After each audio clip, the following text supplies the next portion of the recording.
Pinupuri ka namin, O Diyos, Ama, Anak, at Espiritu Santo. Salamat, Ama, na ibinigay mo sa amin si Jesus na iyong anak, na namatay para sa aming kasalanan, iyong muling binuhay, iniakyat at iniluklok sa iyong kanan sa langit. Salamat na ibinigay mo sa amin ang iyong banal na Espiritu at sa pamamagitan niya ay ibinuhos mo ang iyong pag-ibig sa aming puso.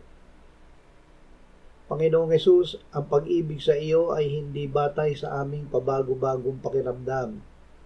Salamat na ito ay ang pagtanggap at pagsunod sa iyong salita.